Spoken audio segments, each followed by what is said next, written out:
Hello students, welcome to the channel. I really wish તમે બધા ઘરે સેફ છો, મજામાં છો અને લેક્ચર્સ એન્જોય કરી રહ્યા છો. સ્ટુડન્ટ્સ, આપણે જોઈ રહ્યા છે ચેપ્ટર નંબર 7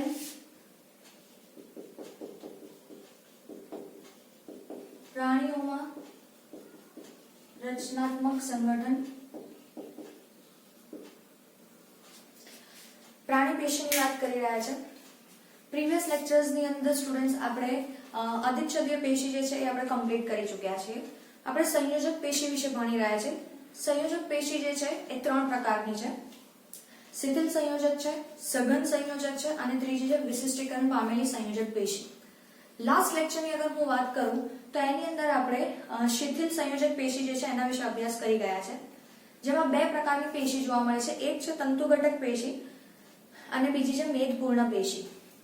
તંતુઘટક પેશીની અગર હું વાત કરીશ તો આ જે છે આપણને કોઈ બી વસ્તુના પેકેજિંગમાં જોવા મળે છે. જેમ કે મેં તમને એક્ઝામ્પલ આપેલું છે, ચેતાઓ છે, રુધિર વાહિનીઓ છે. તમે થોડુંક એને રિવાઇન્ડ કરો, ફ્લેશબેકમાં જાઓ તો આપણે જ્યારે પીએનએસ ભણતા હતા, ચેતાઓ વિશે ભણતા હતા, ત્યારે મેં તમને કીધું હતું કે અમુક ચેતાકોષો, સંવેદી ચેતાકોષો અથવા ચાલક ચેતાકોષો અગર છે એની આજુબાજુ જો સંયોજક પેશીનું કવરિંગ આવી જશે ત્યારે જઈને આપણે એને પેશી તરીકે ઓળખીશું, ચેતા પેશી કહીશું. ઓકે, સોરી, ચેતા કહીશું.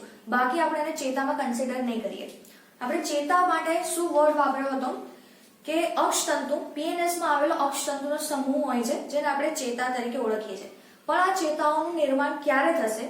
જ્યારે બધા જે કોષો છે આપણા ચેતાકોષો એની ફરતે જ્યારે સંયોજક પેશીનું આવરણ બનશે ત્યારે જઈને આપણે એને ચેતા તરીકે ઓળખીશું. બાકી આપણે એને ચેતા કહીશું નહીં. તો એ વસ્તુ આપણે યાદ કરો. અને તંતુઘટક પેશી આપણને યાદ રહેશે કે શામાં તમને જોવા મળે છે. તંતુઘટક પેશી મેઇનલી આપણને જોવા મળશે કોઈ વસ્તુના પેકેજિંગની અંદર. સિમિલરલી મેં તમને મેદપૂર્ણ પેશી માટે પણ સમજાવ્યું કે મેદપૂર્ણ પેશી ક્યાં ક્યાં જોવા મળે છે. એની સાથે સાથે મેં તમને એ પણ એક આખો એક ટોપિક એની અંદર કવર કરી લીધો કે આ જે ફેટ જે સેલ્સ છે એનું શું થાય છે, ક્યારે કઈ રીતે શું કામકાજ થાય છે. અગર ડાયાબિટીસના પેશન્ટ છે તો એમાં શું થાય છે, અગર કોઈ મેદસ્વી વ્યક્તિ છે તો એમાં શું થાય છે, આપણે ફાસ્ટિંગ કરીએ છીએ તો શું થાય છે, એ રિલેટેડ પણ જે વસ્તુઓ છે એ પણ મેં તમને નીટ લેવલ પર જઈને એક્સપ્લેન કરી દીધું છે. આજે આપણે હવે સમજવાનું છે બેટા સઘન પેશી, સંયોજક પેશીની નેક્સ્ટ ટાઈપ છે ધેટ ઇઝ સઘન સંયોજક.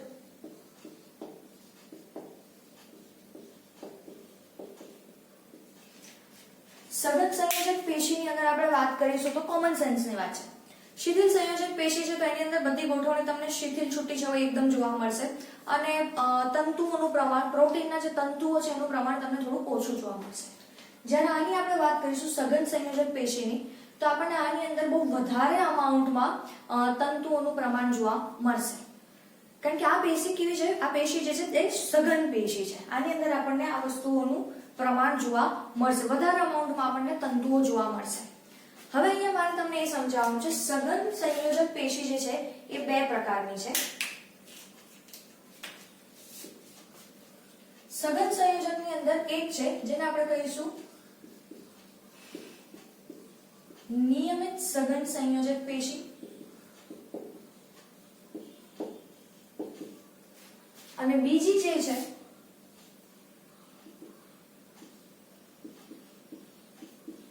અનિયમિત સઘન સંયોજક પેશી. ઓકે, એક છે આપણે નિયમિત સઘન સંયોજક, બીજી જે છે ધેટ ઇઝ અનિયમિત સઘન સંયોજક પેશી. હવે આ બંનેમાં ડિફરન્સ શું છે સમજો.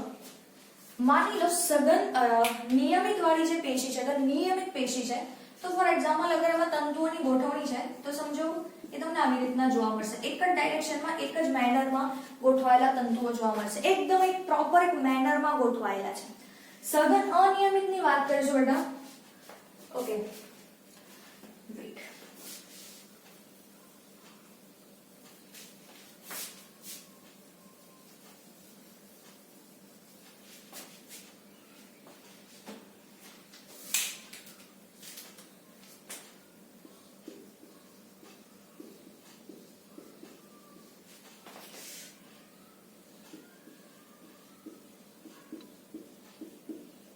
ઓકે, સઘન નિયમિતની વાત કરીશું તો અહીંયા તમને જે પણ પ્રોટીનના તંતુઓ છે એ બધા પ્રોપર ડાયરેક્શનમાં એક પ્રોપર મેનરમાં ગોઠવેલા દેખાશે. જુઓ, બધા એક જ ડાયરેક્શનમાં એક જ રીતે એક પ્રોપર મેનરમાં ગોઠવાયા છે. ઓન ધી અધર હેન્ડ અગર તમે અનિયમિતની વાત કરશો તો આમાં બધું અનિયમિત પ્રકારનું છે. આમ ગોઠવાશે રેન્ડમ. જુઓ અમુક આમ ગોઠવાયા છે, અમુક આમ ગોઠવાયા છે, કઈ બી રીતે ગોઠવાયેલા છે. આ વસ્તુ એ જ દર્શાવે છે કે આની અંદર નિયમિત છે તો એની અંદર તંતુઓ જે છે એની ગોઠવણી, એની જે ભાગ છે એક પ્રોપર ડાયરેક્શનમાં છે, એક પ્રોપર ચોક્કસ દિશામાં છે, નિયમિત રીતે એકદમ પ્રોપર વ્યવસ્થિત નિયમિત રીતે ગોઠવાયેલા છે. જ્યારે આપણે આની વાત કરીશું અનિયમિત, નામથી જ ખબર પડે છે ને કે બધા અનિયમિત ગોઠવાયા છે. હવે આવું થાય છે એની પાછળનું કારણ શું છે સમજો. નિયમિતની અંદર હું અત્યારે જો સમજો બરાબર સઘન છે. સઘન મતલબ એકદમ ગીચ રીતે ગોઠવાયેલી છે અને મજબૂત હશે. હવે હું એક વાત કહું, આ જે તંતુઓ છે એના પર અગર હું આવી રીતે ખેંચાણ લગાવીશ, સમજો આવી રીતે હું ખેંચાણ લગાવીશ આ ડાયરેક્શનમાં લાઈક ધીસ, ઓકે, આવી રીતે આમ રબરને જે રીતે આપણે આમ ખેંચીએ છીએ ને આવી રીતે આમ, તો આ તંતુઓ તૂટશે. અગર આને આપણે આવી રીતે આમ ખેંચીએ છીએ તો આ તંતુઓ તૂટશે ના, આ તંતુઓ નહીં તૂટે. પણ હું અગર એને અહીંયાથી પ્રેશર લગાવીશ અને આમ કરીને ખેંચીશ તો આ શું થશે? છૂટું થઈ જશે, ખેંચાઈ જશે. ઓકે, નિયમિતની અંદર આમની ગોઠવણી એક ચોક્કસ રીતની હોય છે, એનું રીઝન છે. સઘન નિયમિતમાં પ્રોટીન તંતુઓને ખબર છે બેટા કે એમના પર દબાણ આવવાનું છે, તો જે ખેંચાણ આવવાનું છે એ પ્રોપર કઈ ચોક્કસ દિશામાંથી આવવાનું છે. આ એક તમને જસ્ટ ઉદાહરણ માટે મેં આવું ડ્રો કરેલું છે જેથી તમને સમજ પડે. આ લોકોને ખબર છે કે એમના પર ખેંચાણ એક્ઝેક્ટ કઈ દિશામાંથી આવવાનું છે, એટલે એ લોકો પ્રોપરલી એવી રીતે ગોઠવાશે કે એમના પર ચોક્કસ દિશામાંથી અગર ખેંચાણ આવશે તો પણ એ લોકો તૂટશે નહીં. મતલબ આ લોકો અહીંયા આડા એવી રીતે ગોઠવાય છે કારણ કે અમને ખબર છે કે આમના પર જે પણ ખેંચાણ આવવાનું છે એ આ બંને ડાયરેક્શનમાંથી આવશે. એને આમ ખેંચશો તો એ તૂટશે નહીં, એટલા માટે એ આવી રીતે ગોઠવાયા છે. કારણ કે અમને ખબર છે કે આમના પર જે ખેંચાણ આવશે એ ખાલી આ ડાયરેક્શનમાંથી જ આવશે, એટલે એમને તૂટવાનો ભય છે નહીં. સમજી રહ્યા છો? આને આપણે વધારે સરળતાથી આગળ સમજીએ છીએ. તો અહીંયા એઝ ઓફ નાઉ તમે એટલું સમજી લો કે આ જે સઘન નિયમિત જે પેશી છે, આ જે સંયોજક પેશી, એને ખબર છે કે કઈ દિશામાં એના પર ખેંચાણ આવવાનું છે, એટલા માટે એ લોકો એક પ્રોપર એક મેનરની અંદર ફિટ થઈ ગયા છે. એમને ખબર છે કે આ દિશામાંથી આવશે, આમ ખેંચશે અને આપણે આમ ખેંચીશું તો તૂટશે નહીં, એટલા માટે એની ગોઠવણી આવી છે. જ્યારે આમની વાત કરો, રેન્ડમ ગોઠવાયા છે ગમે એમ અલગ અલગ પ્રકારના. શું રીઝન હોય છે કે શું રીઝન હોય છે કે આની પાછળનું? તમે અગર કોઈ આપણે ગાલ ખેંચવા આવે છે, ચલો મારા તો સમજો એકદમ ગોલું મોલું ગાલ નથી, પણ કોઈને એકદમ મસ્ત ચબી ચીક્સ હોય છે, એકદમ ગોલું મોલું, આમ કરીને ખેંચશે, આમ કરીને ખેંચશે. ખબર છે આમ ખેંચવાના છે, આમ ખેંચવાના છે, આમ ખેંચવાના છે, હે, અથવા આમ ખેંચવાના છે. આપણને એવું ખબર હોય છે કે કઈ ડાયરેક્શનમાં આપણને ગાલ ખેંચવાનું છે? કોઈ ખ્યાલ હોય છે? ના, આપણને આ ખબર નથી હોતી બેટા. સેમ વે અગર આપણને કોઈ ચૂંટી કાઢે છે, કેમ ચીમટી ભરે છે, દયા જે છે, દયા આંટી એ જેઠાલાલને અગર આમ ચીમટી ભરે છે તો એ કેવી રીતે કોઈ બી ડાયરેક્શનમાં હોય શકે ને, આમ બી કરી શકે, આમ પણ ખેંચી શકે, આમ બી ફેરવી શકે છે, કોઈ બી ડાયરેક્શનમાં ફેરવી શકે છે. હવે મારા ગાલને અથવા તો જેઠાલાલના કમરને ખબર હોય છે કે કઈ બાજુથી એના પર ખેંચાણ લાવવાનું છે? ના, કોઈ બી દિશામાં એના પર ખેંચાણ આવી શકે છે. કોઈ પણ રીતે આપણા આ જે વસ્તુઓ છે એના પર ખેંચાણ લાગી શકે છે. હવે બેટા એમ સમજો, સપોઝ મારા ગાલની અંદર, આ ગાલમાં માની લો ખાલી આવી રીતની ગોઠવણથી આ પેશી ગોઠવાય છે અને માની લો ખેંચાણ જો આવી રીતનું અલગ ડાયરેક્શનમાં આવ્યું તો એ તો શું થઈ જશે? તૂટી જશે, બિલકુલ તૂટી જશે. એટલા માટે અહીંયા તમને સઘન અનિયમિતની અંદર કોઈ જ આઈડિયા નથી કે કઈ બાજુથી ખેંચાણ આવવાનું છે, કોઈ ડાયરેક્શન ફિક્સ નથી, કઈ દિશા છે, કઈ જ આઈડિયા નથી. એટલા માટે અહીંયા તંતુઓ જે છે બેટા રેન્ડમ અલગ અલગ ડાયરેક્શનમાં અલગ અલગ રીતે ગોઠવાય છે, અનિયમિત રીતે. ભાઈ જે બાજુથી ખેંચાણ આવશે આવવા દો, અમે એને ડીલ કરી લઈશું. જ્યારે આ લોકો બહુ ચોક્કસ છે, આમને ખબર છે કે કઈ ચોક્કસ સાઈડથી ખેંચાણ આવવાનું છે, તો આ લોકો એ પ્રમાણે જ ગોઠવાયા છે જેથી આ તૂટશે નહીં. તો એટલા માટે આપણે આની અંદર પાછું હજી બીજું આગળ છે જોઈએ છે, પણ એટલા માટે જ અહીંયા આપણે વાત કરી રહ્યા છીએ બેટા સઘન નિયમિતની અગર હું વાત કરીશ સોરી અનિયમિતમાં, તો યાદ કરો આપણે જ્યારે ત્વચાનું છેદવાળું મતલબ ત્વચા દોર્યું હતું ત્યારે એની અંદર આપણે સમજ્યા હતા અધિચર્મ પછી નીચર્મની અંદર આપણે જોયું હતું કે ત્યાં તમને એક સંયોજક પેશી જોવા મળે છે. ત્યાં આપણે લખ્યું છે સઘન અનિયમિત સંયોજક પેશી. બસ તો આપણે ત્વચામાં અહીંયા અનિયમિત નીચર્મના ભાગમાં કેમ સઘન અનિયમિત પેશી હોય છે એનું કારણ અહીંયા તમને ખબર પડી ગઈ. તો આપણે આના પોઈન્ટ્સ તરીકે આપણે આમાં લખી શકીએ સઘન અનિયમિતમાં કેમ આવા અનિયમિત રીતે ગોઠવાય છે, બીકોઝ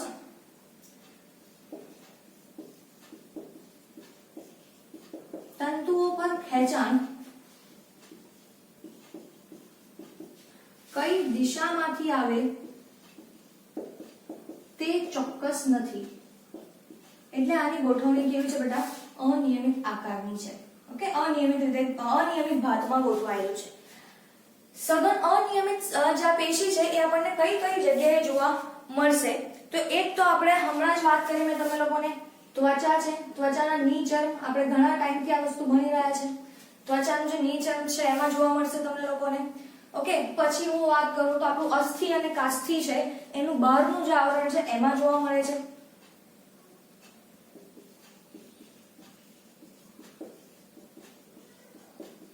અસ્થિના આવરણમાં,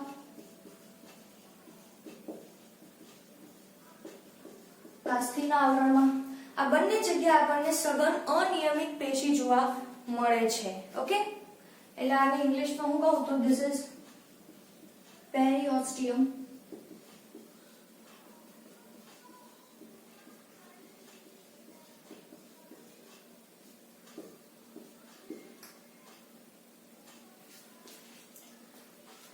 અહીંયા આપણને અનિયમિત જોવા મળશે, સઘન અનિયમિત. ફાઇન. સઘન નિયમિતની આપણે વાત કરી હતી, તો સઘન નિયમિત માટે આપણે બિલકુલ જોઈ ચૂક્યા છે કે આ આપણને જોવા મળે છે. આના માટે બે આપણે બીજા લખ્યા હતા. વેઇટ, હું ફરી લખી જ લઉં.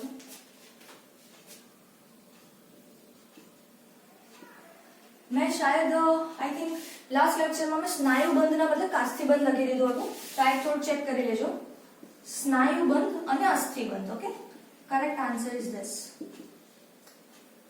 સ્નાયુબંધ અને અસ્થિબંધમાં આપણને આ જોવા મળશે. ચલો, પહેલું તો સ્નાયુબંધ અને અસ્થિબંધ શું છે એ લખો, કારણ કે ઘણા બધા જે છે ને આ વસ્તુમાં ડિફિકલ્ટી હોય છે. પણ એના પહેલા હું તમને આ જ ડ્રો કરી લઉં. હાથની સાઈઝ છે બેટા, પ્લીઝ એના પર નહીં જતા. આપણે થોડુંક આ સમજવાના પર્પઝથી થોડુંક મોટું દોર્યું છે. આપણે અત્યારે આ નથી જોવાનું, આપણે અંદરની જે મેઇન વસ્તુઓ છે જે સમજવાનું છે એ જોઈ લઈએ.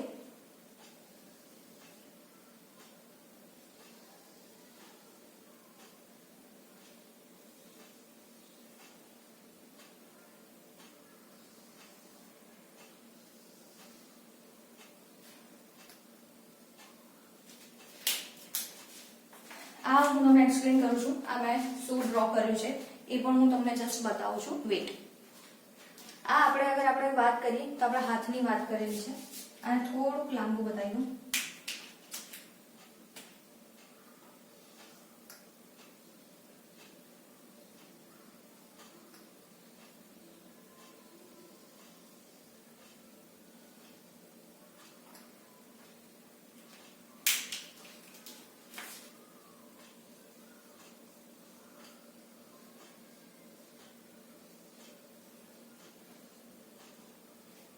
યસ, આવી રીતનું આપણને જોવા મળે છે. હવે ધ્યાનથી સાંભળજો. હાથનું ભલા થોડું વધારે બ્રોડ થઈ ગયું છે, આપણા માટે મહત્વનું નથી. આપણા માટે સમજવાનું છે કે શું કહેવા માંગે છે. હાથનું આ વાળું આપણું હાડકું છે, અહીંયા હાડકું છે જેને આપણે કહીએ છીએ ભુજાસ્થિ. આ વાળું જે છે ને ધીસ ઇઝ ભુજાસ્થિ. અને અહીંયા આપણા બે હાડકા જોવા મળે છે, અરીય અને પ્રકોષ્ઠાસ્થિ. આપણે ખાલી સમજવાનું છે, આપણે અત્યારે ટિપિકલ હાડકા ઉપર નથી જવાનું. તો આપણે ખાલી અરીય અને પ્રકોષ્ઠાસ્થિ બંનેની બદલે રેન્ડમ એક અસ્થિ બતાવી દીધું, ધેટ્સ ઓલ. અને અહીંયા જે આ બીજું બતાવ્યું છે સેકન્ડ વન, ધીસ ઇઝ સ્નાયુ. આપણે નથી અમુક બોડી બિલ્ડર્સ જે છે એમ બતાવે છે આમ ઊંચું કરીને આમ સી બાઇસેપ આમ. ઓકે, તો બાઇસેપમાં જે મસલ ગ્રો થયેલું હોય છે, જે સ્નાયુ ડેવલપ થયેલું છે એ છે આ. ઓકે, તો હવે સમજો આ જે બ્લુમાં બતાવ્યું છે બેટા, એક છે જ્યાં સ્નાયુ અને અસ્થિને જોડી રહ્યું છે. જુઓ, આ છે આપણું સ્નાયુ.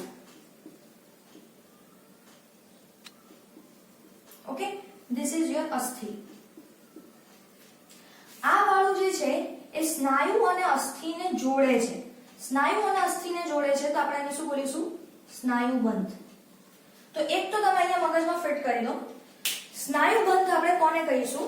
સ્નાયુબંધ મતલબ સ્નાયુ અને અસ્થિને જોડે, અસ્થિનું જોડાણ. ઓકે, ઘણા જે છે એ આની અંદર ભૂલ કરતા હોય છે કે સ્નાયુબંધ મતલબ સ્નાયુનું જોડાણ. નહીં, સ્નાયુબંધ મતલબ સ્નાયુ અને અસ્થિનું જોડાણ થશે. જ્યારે અસ્થિબંધ મતલબ આ અસ્થિ, આ બે અસ્થિ છે ને, આ પણ આપણી અસ્થિ છે. અને જો આ બ્લુમાં અહીંયા બીજું છે, ધીસ ઇઝ અસ્થિબંધ. તો અસ્થિબંધ મતલબ કોની કોની વચ્ચેનું જોડાણ બેટા?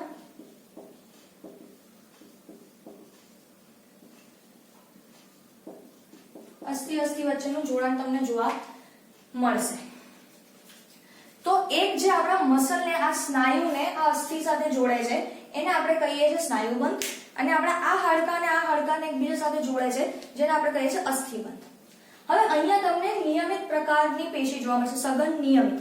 એનું રીઝન છે, જ્યારે આ હાથમાં આપણને ખબર છે કે મૂવમેન્ટ આ ડાયરેક્શનમાં જ થવાની છે. ઓકે, આ ડાયરેક્શનમાં ફિક્સ થવાની છે. તો અહીંયા તમે ગમે એમ રેન્ડમ, આમને ખબર છે કે આના પર ખેંચાણ આ રીતે જ આવવાનું છે, કોઈ અલગ ડાયરેક્શનમાં ખેંચાણ આવવાનું નથી. તો એટલા માટે અહીંયા એમની ગોઠવણી એકદમ ચોક્કસ પ્રકારની છે કે ભાઈ હા, આ ડાયરેક્શનમાં ખેંચાણ આવવાનું છે તો વી આર રેડી, અમે તૂટીશું નહીં, અમે ટાઈટલી પેક રહીશું, નો કોઈ ઇશ્યુ નથી. તો અહીંયા તમને આ બંને જગ્યાએ તમને જોવા મળે છે સઘન નિયમિત પેશી. ફાઇન, કે જ્યાં ખબર છે કે ખેંચાણ કઈ ડાયરેક્શનમાં આવવાનું છે. બીજું તમે આની અંદર સ્નાયુબંધ અને અસ્થિબંધમાં જોઈ શકો છો. તો જ્યારે સ્નાયુબંધ એટલે કે સ્નાયુ અને અસ્થિનું જે જોડાણ થાય છે, that is somewhat non elastic. Okay, એ કેવું હશે બેટા? નોન ઇલાસ્ટિક ફાઇબર્સ હશે, અને આની અંદર ખેંચાઈ શકે એ રીતના તંતુઓ હોય છે. આને જ આપણે ટેન્ડન અને લિગામેન્ટ તરીકે ઓળખીએ છીએ. તમે કદાચ ટેન્ડન વર્ડ તો નહીં સાંભળ્યો, પણ લિગામેન્ટ વસ્તુ સાંભળ્યું હશે. તમને ખ્યાલ હોય તો ઘણીવાર આપણો કોઈ એક્સિડન્ટ થાય છે તો કોઈ વાર આપણે એવી રીતના પડી જઈએ છીએ અને ડોક્ટરને બતાવીએ છીએ તો ડોક્ટર શું કહે છે કે ભાઈ લિગામેન્ટમાં પ્રોબ્લેમ છે, લિગામેન્ટ તૂટી ગયા છે. તો એ જગ્યાએ લિગામેન્ટની અગર આપણે વાત કરીશું તો લિગામેન્ટ મતલબ આ અસ્થિબંધ, કે અસ્થિનું જે જોડાણ છે એ તૂટી જાય છે. ઓકે, જે એના પર જે ડાયરેક્શનમાં ખેંચાણ આવવું જોઈએ એના કરતા અલગ દિશામાંથી ખેંચાણ આવશે તો એ જે છે શું થઈ જશે? તૂટી જશે. એટલે અગર એક્સિડન્ટમાં આપણે પડીએ છીએ તો આપણને ખબર નથી હોતી કે ભાઈ ના ખેંચાણ આમનું છે તો આપણે આમના ઢળી પડીએ તો આમના પડીએ, આપણને ખબર ના હોય. આપણે કોઈ બી રીતે, ગમે રીતે, કોઈ બી પોસ્ચરમાં, કોઈ બી પોઝની અંદર પડીશું તો એ વખતે અસ્થિબંધ અથવા સ્નાયુબંધ પર જે ડાયરેક્શનમાં ખેંચાણ આવવું જોઈએ એના કરતા અલગ ડાયરેક્શનમાં જો ખેંચાણ આવી ગયું તો એના લીધે શું થશે? તૂટી જશે. એટલે આપણે કહે છે ને, ડોક્ટર કહે છે કે લિગામેન્ટ ડેમેજ થાય, ટેન્ડન જે છે એમાં તકલીફ છે વગેરે વગેરે. તો આઈ થિંક હવે તમને આ વસ્તુ ક્લિયર થઈ ગઈ છે સઘન નિયમિત અને સઘન અનિયમિત બંનેમાં શું ડિફરન્સ છે. આમાં અમુક એક્ઝામ્પલ આપણને બુકમાં નથી આપેલા, એ પણ અહીંયા આપણે સાથે કવર કરી લીધા છે, કારણ કે ત્યાં કેમ આ વસ્તુઓ જોવા મળે છે એ પણ મેં તમને અહીંયા સમજાવી દીધું છે. ફાઇન, તો અહીંયા આપણે સેકન્ડ આપણી જે પેશી છે સંયોજક પેશી, એ અહીંયા આપણે કમ્પ્લીટ કર્યું. આ પહેલા નોટ ડાઉન કરી લો. એના પછી અગર આપણે જોઈએ તો ત્રીજી જે આપણી સંયોજક પેશીમાં થર્ડ છે વિશિષ્ટીકરણ પામેલી સંયોજક પેશી, એ આપણે સ્ટાર્ટ કરીએ. પહેલા આટલું નોટ ડાઉન કરી લો.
મને હજી પણ એવું યાદ છે, આવું કદાચ આપણને ઘણીવાર એવું કહેતા હોઈએ છે, અગર તમે કોઈ જીમ કરતા હોય અથવા તો કોઈ એથ્લેટ્સમાં હોય, મતલબ કોઈ ગેમ કે એવું કંઈક રમતા હોય તો જનરલી આપણને એવું કહેવામાં આવે છે તમે તમારા બોડીનું સ્ટ્રેચિંગ પ્રોપર કરો.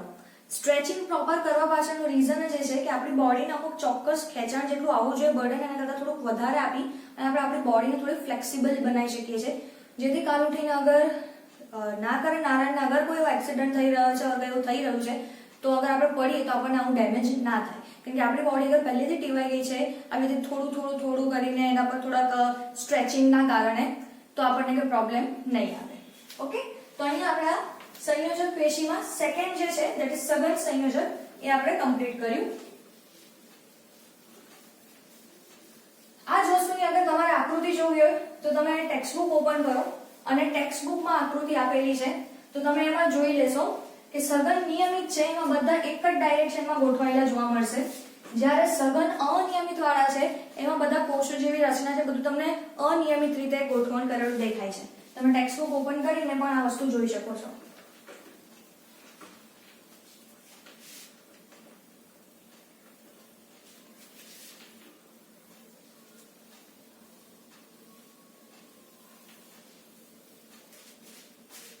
ઓકે, હવે નેક્સ્ટ આપણે જે જોવાનું છે ધેટ ઇઝ વિશિષ્ટીકરણ પામેલી સંયોજક પેશી.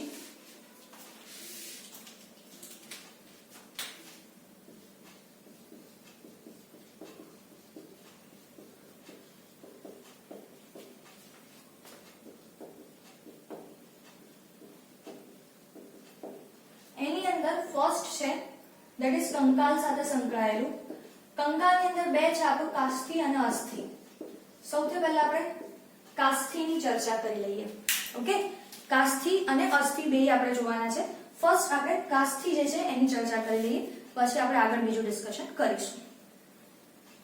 કાસ્થિ માટે અગર હું વાત કરું તો આપણને ખબર છે કાસ્થિ જે છે એ પોચું છે. ઓકે, પણ એકદમ એટલું બી પોચું નથી કે આપણે આમ દબાઈ જ દઈએ. ઓકે, એ તૂટી જાય કે એવી રીતનું નથી, થોડુંક નોર્મલ છે. તો એમાં કઈ કઈ વસ્તુ આવેલી છે, કયા કોષો આવેલા છે, કયું પ્રોટીન આવેલું છે, આધારક કેવી રીતે ગોઠવાયેલું છે, તો ચલો આપણે સૌથી પહેલા એ જોઈ લઈએ. તો આની અંદર પહેલા તો થોડુંક મજબૂત હોય છે પણ થોડું એવું સ્થિતિસ્થાપક જોવા મળે છે. આના માટે અગર હું તમને કહું તો એક ઇંગ્લિશ લાઈન મને યાદ છે, આપણી ગુજરાતી કરતા એક ઇંગ્લિશમાં હું તમને એકવાર એક લાઈન લખી લઉં છું કે આમાં શું કહેવા માંગ્યું છે. ફર્મ છે but પ્લાયેબલ matrix.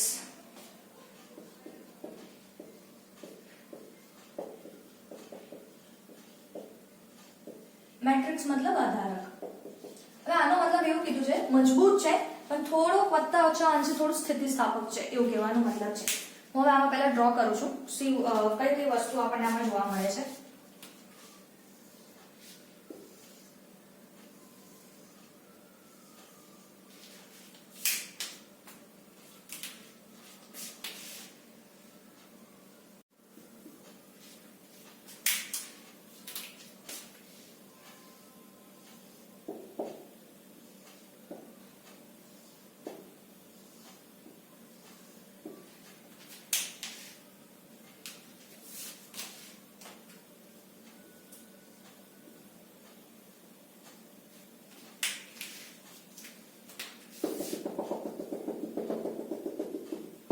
This is all આધારક.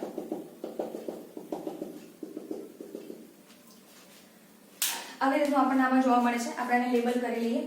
તો આ જોઈને તો તમને બિલકુલ ખ્યાલ આવી ગયો હશે. This is ફિબ્રોબ્લાસ્ટ.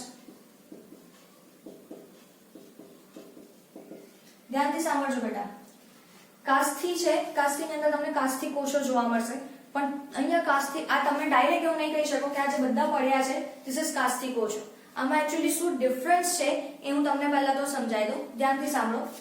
આ વાળું જે સૌથી પહેલા બહારનું તમને જે દેખાય છે આ વાળું એને આપણે કહીએ છીએ લેક્યુના, અને લેક્યુનાની અંદર જે ગોઠવાયા છે ધેટ ઇઝ યોર કાસ્થિ કોષ.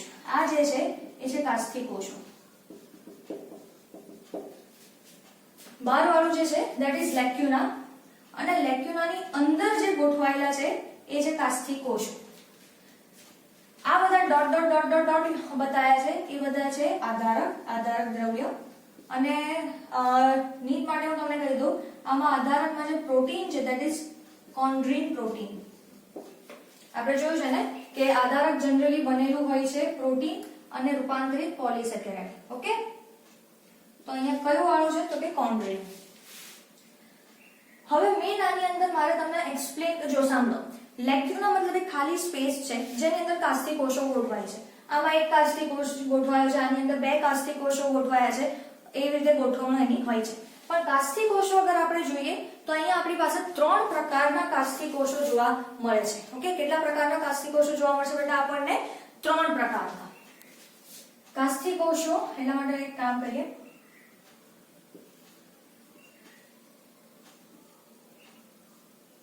યસ, કાસ્થી કોષો 3 પ્રકારના છે બેટા. એક છે આપણો કોન્ડ્રોબ્લાસ્ટ, કોન્ડ્રોસાઇટ.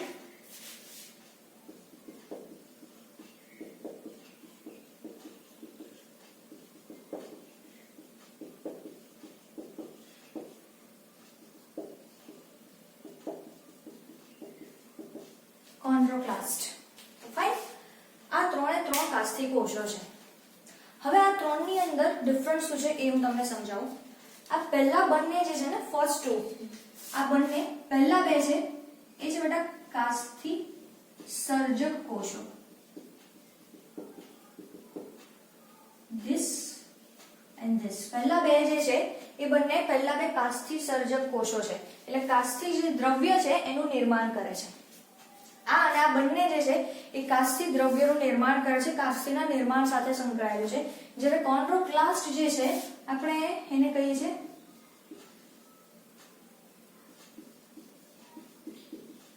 કાસ્થીનું વિઘટન કરતો કોષ છે. કોન્ડ્રોબ્લાસ્ટ અને કોન્ડ્રોસાઇટ બંનેને નિર્માણ કરે છે. તો બંનેમાં શું ડિફરન્સ છે બેટા? ઓકે, તો બેઝિક ડિફરન્સ તમને કહી દઉં. કોન્ડ્રોબ્લાસ્ટ જે છે એ કાસ્થીનું નિર્માણ કરતા કોષ છે, પણ અર્લી સ્ટેજીસમાં. જ્યારે આ પુખ્તાવસ્થાએ કાસ્થીનું નિર્માણ.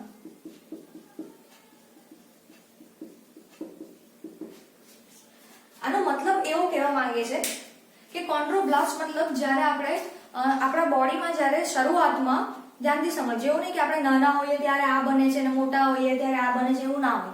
કહેવાનો મતલબ એવો છે કે જ્યારે આપણા શરીરની અંદર કાસ્થી દ્રવ્યનું નિર્માણ થતું હોય છે, કાસ્થી દ્રવ્ય બનવાનું સ્ટાર્ટ થતું હોય છે, એ વખતે સૌથી પહેલા આવે છે કોન્ડ્રોબ્લાસ્ટ. જે શરૂઆતમાં જે કાસ્થી દ્રવ્યનું નિર્માણ કરવા માટે જવાબદાર કોષો છે એ છે કોન્ડ્રોબ્લાસ્ટ. ધીરે ધીરે ધીરે એનું કેલ્સિફિકેશન થાય છે, એની અંદર કેલ્શિયમની બીજી વસ્તુઓનો ભરાવો થતો જાય છે, ત્યારે જઈને પુખ્ત બની જાય છે. તો આપણે એને કહીશું કોન્ડ્રોસાઇટ. છે બંને કાસ્થીનું સર્જન કરતા કોષો. બંને શું છે? કાસ્થીનું સર્જન કરતા કોષો છે. This is not given in your NCERT. તો આ ધ્યાનથી સમજો. પહેલા વાળા જે છે શરૂઆતના સમયમાં કાસ્થીનું નિર્માણ કરે છે. એજ કોષો બેટા, એજ કોષોની અંદર વધારે અમાઉન્ટમાં કેલ્શિયમ ને બીજું બધું ભરાતું જશે તો એ કોષો રૂપાંતરિત થઈ જશે કોન્ડ્રોસાઇટમાં. પણ અલ્ટિમેટલી આ બંને જે છે એ શું કરે છે? કાસ્થી દ્રવ્યના નિર્માણ સાથે સંકળાયેલા છે. ઓકે, જ્યારે હવે હું તમને એમ કહું છું, તમે ક્યારે બી આપણને હવે તમે પૂછે એકદમ સિમ્પલ લેંગ્વેજમાં હું તમને કહું કે કાસ્થી આપણા શરીરમાં ક્યાં આવેલું છે, એટલે આપણે સીધા જ કહીશું આવી રહ્યું આ નાકનું અહીંયા, નાકની ટોચ પર, અથવા તો અહીંયા કર્ણપલ્લવ પર. ઓકે, બાહ્ય કર્ણની વાત કરીએ છીએ આપણે. તો કોઈ દિવસ તમે એવું જોયું છે કે અમુક સમય સુધી આપણું આ નાકનો આ ટોચનો ભાગ આટલો હોય છે, પછી આવડો થાય છે, પછી આટલું મોટું થાય છે, એવું આપણે જોયું છે? અમુક ટાઈમ પછી એકદમ હાથીના કાન જેવું એકદમ સુપડા જેવું બની જાય છે, એવું કશું આપણે જોયું છે? આ જે છે આટલું જ રહે છે ને, એ આખું આવું થાય છે એવું બને છે ના. એનું રીઝન છે કારણ કે એ આપણી બોડીમાં ત્રીજું છે બેટા કોન્ડ્રોક્લાસ્ટ.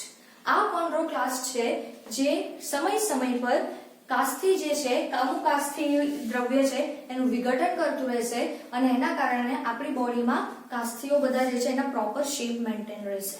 એવું નહીં કે અત્યારે આવું છે પછી આવું મોટું ઢીમચા જેવું થઈ જશે, આ હાથીના કાન જેવું થઈ જશે, ના, એવું નહીં થાય. બીકોઝ આ એના માટે જવાબદાર કોણ છે? કોન્ડ્રોક્લાસ્ટ. આ કાસ્થીનું વિઘટન કરતા કોષો છે, એના લીધે જે જગ્યાએ કાસ્થી છે એ શું રહેશે? એનું શેપ મેન્ટેન રહેશે. ફાઇન, ચલો તો પહેલા એક કામ કરો, આટલું નોટ ડાઉન કરી લો. પછી આપણે કાસ્થીના 3 પ્રકાર છે એ આપણે જોવાના છે. તો પહેલા આટલું નોટ ડાઉન કરી લો.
સૌથી પહેલા કાસ્થીમાં આપણે ભણવાનું છે બેટા નંબર 1 કાચવત કાસ્થી. ઓકે, સૌથી પહેલું આપણે ભણવાનું છે કાચવત કાસ્થી. કાચવત કાસ્થી માટે અગર હું તમને કહું તો આપણે આના માટે પોઈન્ટ્સ લખવાના છે. એમાં સૌથી પહેલા યાદ રાખો ધીસ ઇઝ વીકેસ્ટ, સૌથી નબળી. જેટલી પણ આપણી કાસ્થી છે ને એમાં સૌથી નબળી કાસ્થી આ છે. આની અંદર લગભગ તંતુઓનો અભાવ છે. આ આપણને થોડીક ભૂરાશ પડતા રંગની દેખાય છે.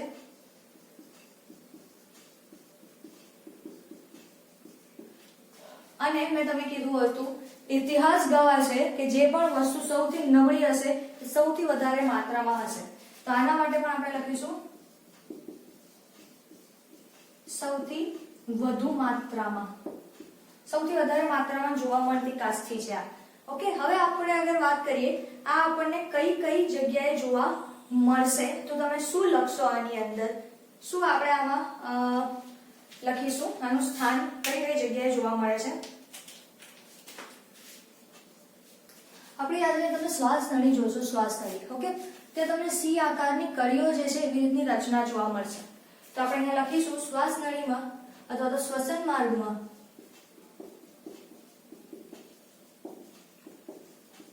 જોવા મળતી સી આકારની કળીઓ. ઓકે, સી આકારની કળીઓ છે ત્યાં આપણને શું જોવા મળે છે કાચવત કાસ્થી. ઇવન આપણી સ્વર પેટીની અંદર પણ જોવા મળે છે. સ્વર પેટી જે છે that is also made up of કાચવત કાસ્થી.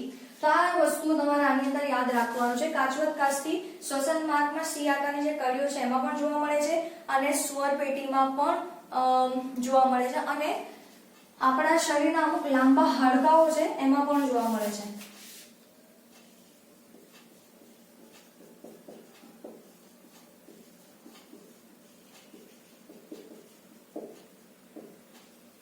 Okay, ચલો આપણે વાત કરીએ પહેલા કાચવત કાસ્થીની.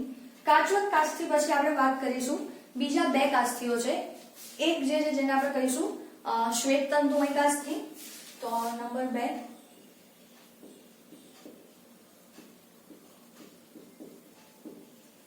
ચલો શ્વેત તંતુમય કાસ્થી કીધું છે મતલબ આની અંદર જે તંતુઓ છે શ્વેત તંતુઓ છે. શ્વેત તંતુઓ છે સાના બનેલા છે બેટા કોલેજન પ્રોટીનના.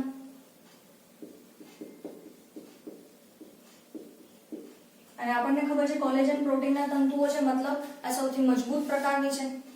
ઓકે, તમને કોલેજન મતલબ સૌથી સ્ટ્રોંગ છે ને, તો આ આપણે કહીશું સૌથી મજબૂત.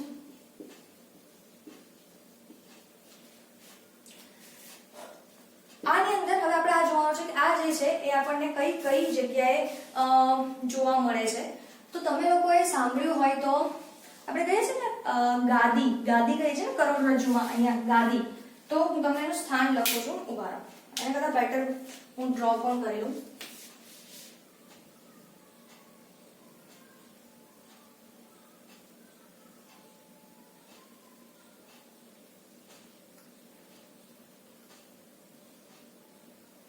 સપોઝ આ આપણી કરોડરજ્જુ છે, એમાં વચ્ચે વચ્ચે અહીંયા તમને ડિસ્ક જેવું હોય છે જેને આપણે ગાદી તરીકે કહીએ છીએ. ડિસ્ક ઘણીવાર આપણે નથી કહેતા ડોક્ટરો કહે છે સ્લીપ ડિસ્ક ગાદી ખસી ગઈ છે, સ્લીપ ડિસ્કનો પ્રોબ્લેમ થયો છે, ખસી ગયું છે, બસ ત્યાં તમને જોવા મળે છે શ્વેત તંતુમય કાસ્થી. તો આ આપણને જોવા મળશે કશેરુકાઓની વચ્ચે. એના પછી આપણે અહીંયા તમે નીચે જોશો તો આવી રીતના બે અસ્થિઓ આપણને જોઈન થયેલા છે. એકચ્યુઅલી આને કહેવાય છે શ્રોણી અસ્થિ, કે જે નિતંબ મેખલામાં આવેલા છે અને આ બંને અસ્થિઓ એકબીજા સાથે અહીંયા આગળની બાજુએથી જોડાય છે. આ જગ્યાએ તમને જોવા મળે છે બેટા શ્વેત તંતુમય કાસ્થી. તો બીજું આપણે અહીંયા લખી શકીએ શ્રોણી અસ્થિઓના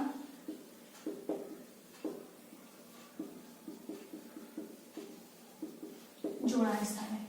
તમારી જાણકારી માટે આ જે શ્રોણી અસ્થિ છે એ બંને અસ્થિઓ જ્યારે જોડાશે અને વચ્ચે એ જે રચના બને છે ત્યાં સ્ત્રીઓની અંદર માદામાં ત્યાં બાળકનો ઉછેર થાય છે. તો એટલા માટે એ જે જગ્યા છે એ પકડ છે એ બહુ મજબૂત હોવી જોઈએ. બટ સમટાઈમ તે જર્ક બી આવી શકે, એવું નહીં કે એકદમ નક્કર હોવું જોઈએ, એઝ ઇટ ઇઝ આમ અક્કડ થઈ જવું જોઈએ, નહીં. તો એટલે ત્યાં થોડી મજબૂતી માટે મજબૂતીની પણ જરૂર છે અને થોડી ફ્લેક્સિબિલિટી પણ છે. તો ત્યાં તમને શ્વેત તંતુમય કાસ્તી જોવા મળશે. એન્ડ ત્રીજું અગર આપણે જોઈશું તો એ છે બેટા પીળા સ્થિતિસ્થાપક કાસ્તી. પીળા સ્થિતિસ્થાપક કાસ્તી કીધું છે, સમજવાનું છે કે ત્યાં ઇલાસ્ટિન તંતુઓ રહેલા હશે.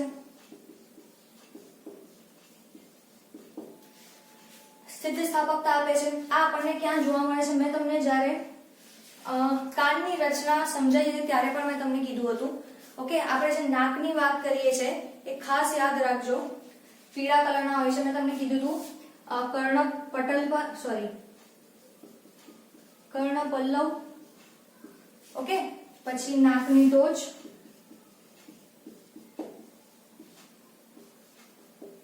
ઘાટી ઢાંકણ. મેં તમને કીધું હતું એક બે, પછી અહીંયા આવે છે આપણે કર્ણકંઠ નળી, જેને યુસ્ટેશિયન ટ્યુબ તરીકે પણ ઓળખીએ છીએ, અને ત્રીજું ઘાટી ઢાંકણ. આ જગ્યાઓ પર તમને પીળા સ્થિતિસ્થાપક કાસ્તી જે છે એ તમને જોવા મળે છે. મેં તમને જ્યારે કર્ણ એટલે કે કાનની રચના સમજો ત્યારે મેં કીધું હતું 1 2 3 અને 4 મતલબ ઘાટી ઢાંકણ. ઓકે, તો આવી રીતે આ વસ્તુ તમને બધું અંદર નથી આપેલું, તો આ તમે એકવાર નોટ ડાઉન કરી લો. એના પછી આપણે લાસ્ટ પોર્શન જે છે ધેટ ઇઝ અસ્થિ. ઓકે, સંયોજક પેશીની અંદર મેઇન આપણે અસ્થિ જે છે એ આપણે આગળ સમજી લઈએ. તો પહેલા આટલું નોટ ડાઉન કરી લો.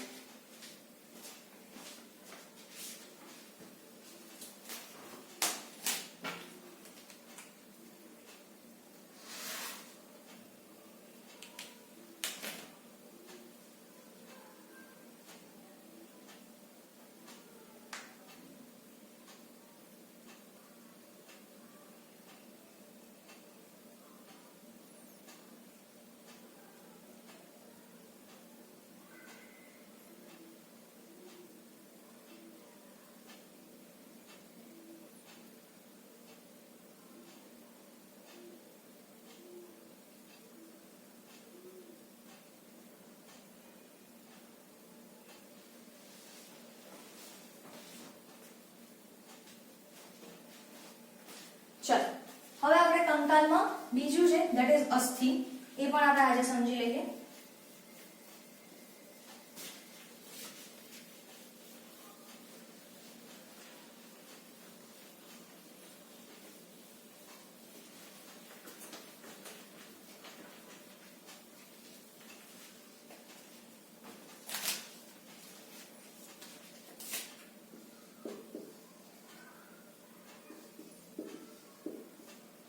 અસ્થિ છે બેટા આપણને ખબર છે એકદમ નક્કર હશે. ઓકે, તો પહેલા તમને અસ્થિ ડ્રો કરીને બતાવું છું, જે આપણે જનરલી કાર્ટૂન્સમાં અને બધામાં જોતા હોઈએ છીએ.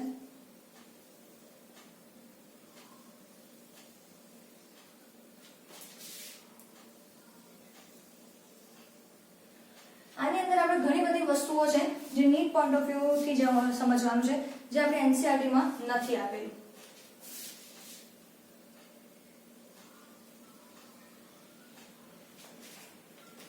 ચાલો, આને અગર હું લેબલ કરું તો પહેલા એક મિનિટ.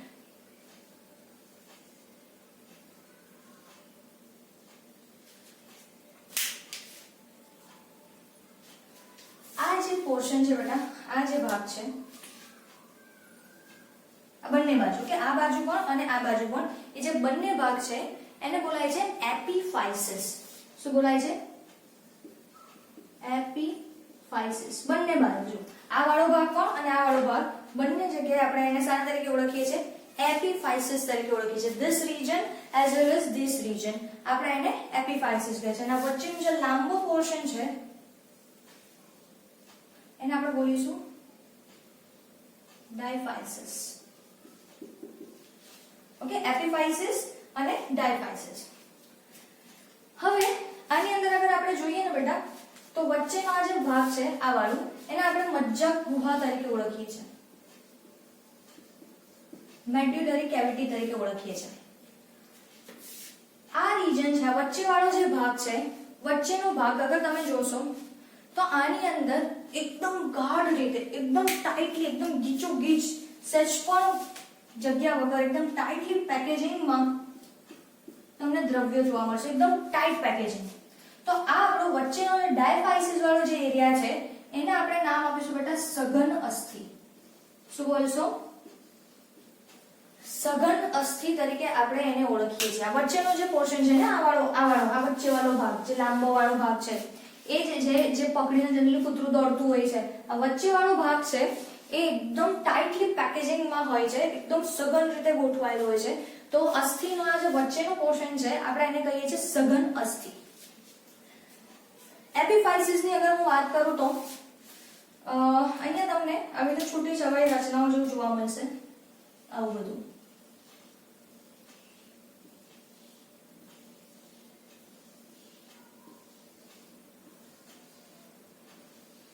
આવું તમને દેખાશે, આવું દેખાય છે. તમે ઇમેજિન કરો, આપણે બધાએ બસમાં ક્યારેક ને ક્યારેક તો સફર કર્યું છે. બસમાં સમજો જો સીટ ફાટી ગઈ હોય ને, તેની અંદર યલો કલરની સ્પોન્જ હોય છે. આપણે ખોતરીને એને વધારે બહાર કાઢીને હાથમાં બી જોઈ જશે 100%. બસ એ સ્પોન્જને તમે જોશો ને, એમાં તમને જેવા છિદ્રો દેખાય છે, સેમ એવી રીતના છિદ્રો તમને એપિફાઇસિસમાં આ બાજુ પણ અને આ બાજુ પણ દેખાશે, બંને બાજુ. પણ આપણે ખાલી અન્ડરસ્ટેન્ડિંગ માટે એક જ બાજુ ડ્રો કરીએ છીએ. તો આ જે એપિફાઇસિસનો જે રચના છે એને આપણે કહીએ છીએ છિદ્રિષ્ટ અસ્થિ. કારણ કે એમાં આવી રચના જોવા મળે છે. ઓકે, નાઉ બચ્ચા લોગ, બહુ જ ઇમ્પોર્ટન્ટ વસ્તુ આપણે સમજવાની છે. તમે લોકોએ એવું સાંભળ્યું હશે કે આપણા શરીરની મોટા અસ્થિઓમાં તમને લોકોને અસ્થિ મજ્જા જોવા મળે છે. બહુ જ ધ્યાનથી સમજજો, બહુ ઇમ્પોર્ટન્ટ વસ્તુ છે. અસ્થિ મજ્જા તમને લોકોને અહીંયા ધ્યાનથી સમજો. અસ્થિ મજ્જા પણ બે પ્રકારની હોય છે. તમને અહીંયા વચ્ચે આવી રીતનું આમાં એક રચનાઓ જેવું જોવા મળશે, આવી રીતે. આ જે છે આપણે એને કહીશું બેટા અસ્થિ મજ્જા. શું બોલીશું આપણે? અસ્થિ મજ્જા. છિદ્રિષ્ટ અસ્થિમાં આપણને અસ્થિ મજ્જા જોવા મળે છે. પણ કેવી અસ્થિ મજ્જા જોવા મળે છે? તો એ છે બેટા લાલ અસ્થિ મજ્જા. લાલ અસ્થિ મજ્જા તમને ક્યાં જોવા મળશે બેટા? છિદ્રિષ્ટ અસ્થિમાં. જ્યારે તમને અહીંયા સઘન અહીંયા મજ્જા ગુહાવાળો જે રીજન છે બેટા, અહીંયા આ વાળો જે રીજન છે એની અંદર તમને જોવા મળશે શું? પીળી અસ્થિ મજ્જા.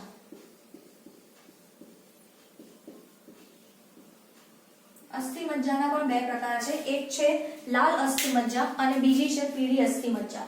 લાલ અસ્થિ મજ્જા જોવા મળશે તમને છિદ્રિષ્ટ અસ્થિમાં, એપિફાઇસિસ વાળા રીજનમાં, જ્યારે પેલું તમને અહીંયા જોવા મળે છે ડાયફાઇસિસ વાળા રીજનમાં. હવે આ બંનેમાં શું ડિફરન્સ છે? લાલ અસ્થિ મજ્જા અને પીળી અસ્થિ મજ્જા, બંનેમાં ડિફરન્સ શું છે હું તમને કહી દઉં. અસ્થિ મજ્જા જનરલી આપણા રુધિર કોષો ઉત્પન્ન કરવા સાથે સંકળાયેલું છે. તો હવે તમને ક્વેશ્ચન આવે છે કે લાલ અસ્થિ મજ્જા કયા પ્રકારના રુધિર કોષોનું નિર્માણ કરે છે? તો તમે શું જવાબ આપશો? લાલ અસ્થિ મજ્જા કીધું છે ને, શું જવાબ આપશો? બોલો, ચલો સોચો. તમારા મગજમાં લાલ અસ્થિ મજ્જા નામ વાંચીને ખાલી આપણા રક્તકણો તમારા મગજમાં આવશે. પણ બચ્ચાઓ ખાસ ધ્યાન રાખજો બેટા, it is very very important. નીટમાં પૂછાય છે, છોકરાઓમાં ગલત કરીને આવે છે. યાદ રાખજો, લાલ અસ્થિ મજ્જા જે છે એ આપણા દરેક પ્રકારના રુધિર કોષોના નિર્માણ સાથે સંકળાયેલું છે. દરેક પ્રકારના રુધિર કોષો, એ ચાહે પછી રક્તકણો હોય, શ્વેત કણ હોય અથવા તો પછી ત્રાક કણિકાઓ હોય,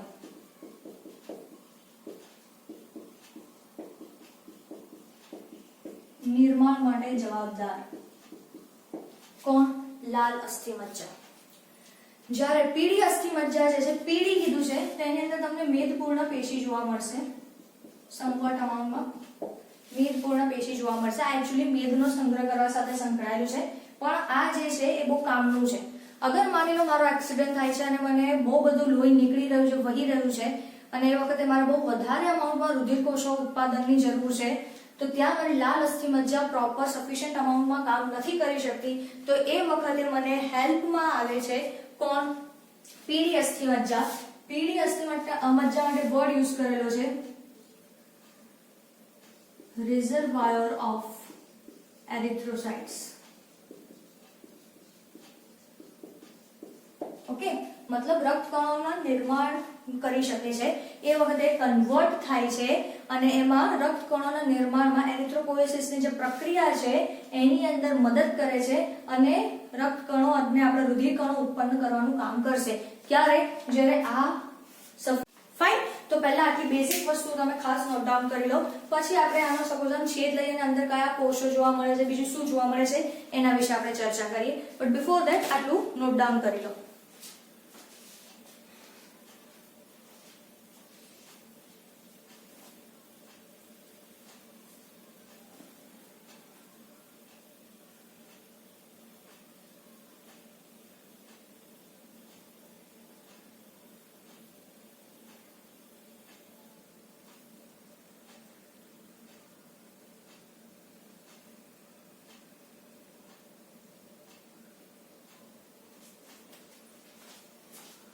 और આપણે અહીંયા લખી શકીએ છે એરિથ્રોપોએટિક ટિશ્યુ.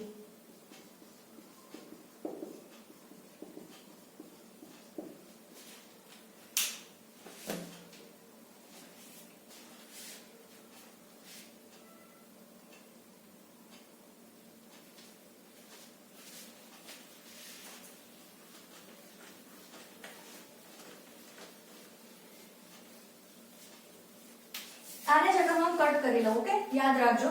હવે આનો અગર હું છેદ લઈ લઈશ તો હવે શું જોવા મળશે?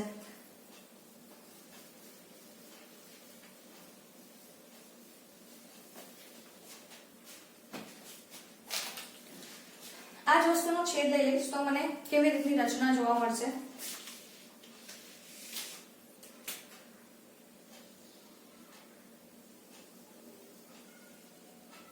આવી રીતનું જોવા મળશે. અમુક જગ્યાએ બેટા મને આવી રીતની ગોલ ગોલ જોવા મળશે, જેની અંદર રુધિર વાહિનીઓ ભરેલી હશે. ઓકે, એની અંદર શું ભરેલું હશે?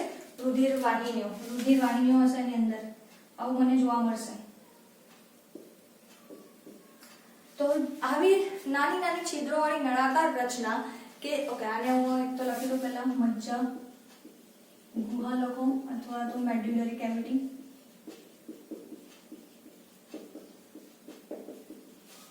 આવી રચના કે જેની અંદર મને શું ભરેલું જોવા મળશે?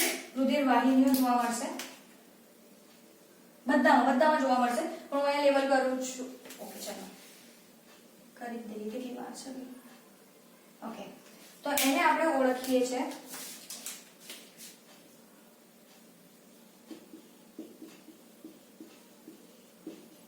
હાવર્શિયન કેનાલ. આની અંદર તમને જોવા મળશે રુધિર વાહિનીઓ.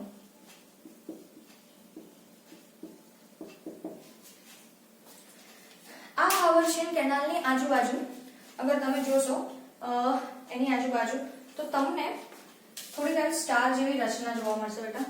આનું થોડુંક મોટું બતાવું.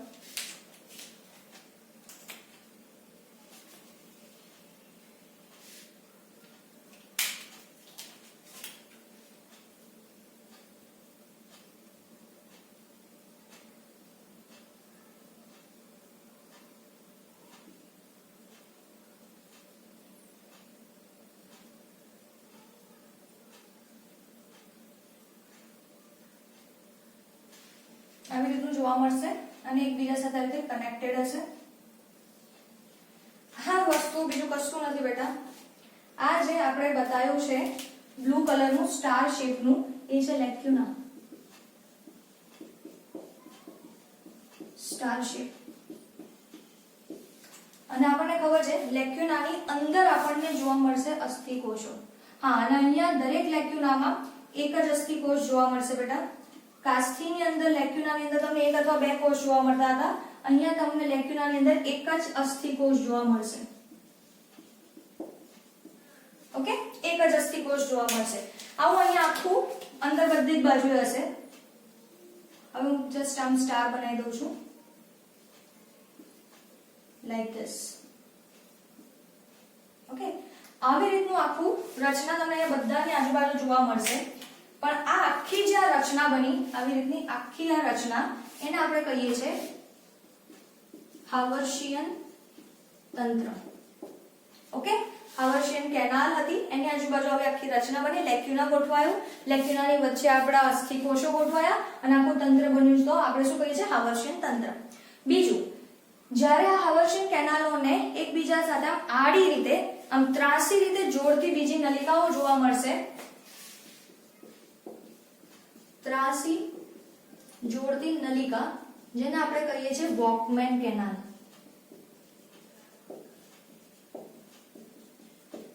ફાઇન. અસ્થિકોષો પણ આપણા 3 પ્રકારના જોવા મળે છે, જે રીતે આપણે પહેલા જોયું ઓસ્ટિયોબ્લાસ્ટ, ઓસ્ટિયોસાઇટ,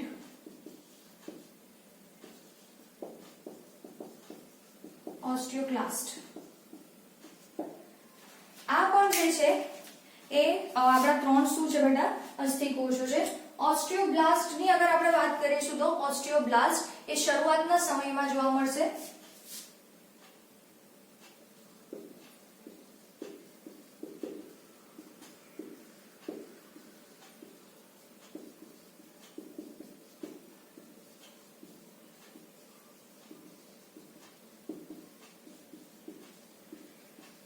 અસ્થિદ્રવ્યનું નિર્માણ. અને આ ત્રીજા જે છે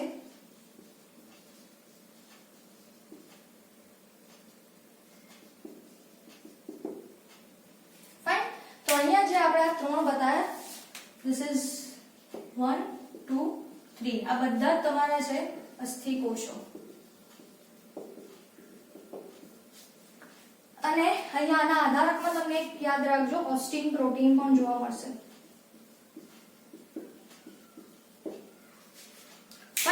તો અહીંયા આપણે આ રીતની બધી જ વસ્તુઓ જે છે એ આપણે અહીંયા સમજી ગયા છે. અસ્થિની રચના, આવી આકૃતિઓ તમને ટેક્સ્ટબુકમાં આ રીતની આકૃતિ આપી છે, પણ આ વસ્તુઓ શું છે એ તમને નથી એક્સપ્લેન કર્યું, જો મેં અહીંયા તમને સમજાવ્યું, તો આટલું નોટ ડાઉન કરી લો.